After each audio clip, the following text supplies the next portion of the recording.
Hello and welcome to this edition of Takeaway Tuesday, where today we're going to be discussing the importance of utilizing what, think, and how feel questions. Children exhibit little emotion when disclosing maltreatment, both in forensic interviews and when providing testimony in a courtroom setting. An unfortunate byproduct of this lack of emotion is that some professionals, investigators, social workers, judges, prosecutors, and unfortunately, even potential jurors tend to look at children who do not display emotion when recounting their maltreatment as less than credible witnesses. One method of countering these negative assumptions regarding credibility is for interviewers during the interview is to ask children questions about, what were you thinking? How were you feeling? As well as asking about the sensory perceptions, how did your body feel? But the importance for us in trying to understand a child's emotional response is to ask subjective questions. Again, how were you feeling? What were you thinking?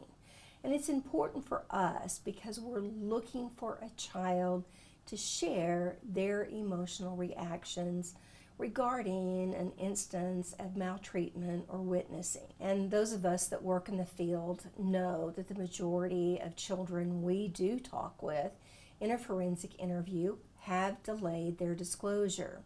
So if we can ask, again, those subjective questions, then children may share with us, whatever those thoughts were, and it could be fear, it could be embarrassment, it could be guilt, it could be shame.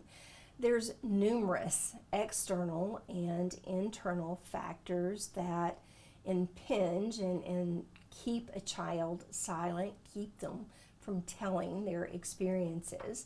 And if we, as interviewers, can ask the questions that help us better understand the delayed disclosure, then again, if that case should move forward, we have a better understanding.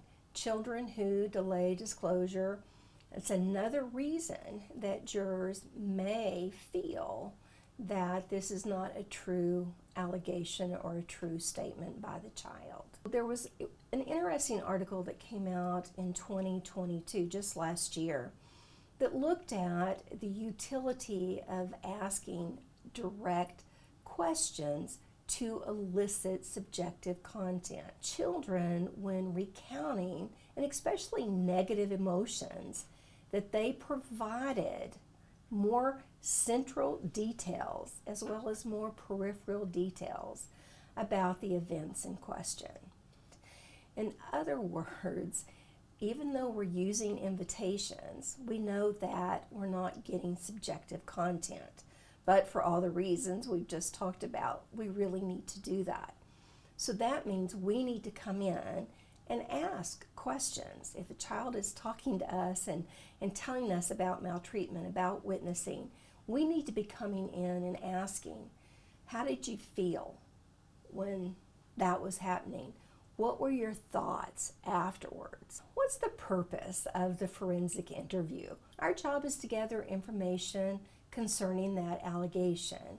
It's about providing a space, a place for a child to talk with us. And it's also a place for you and I as the interviewer to be curious about this child, not only as a potential witness or victim, but to be curious about the child that is in front of us.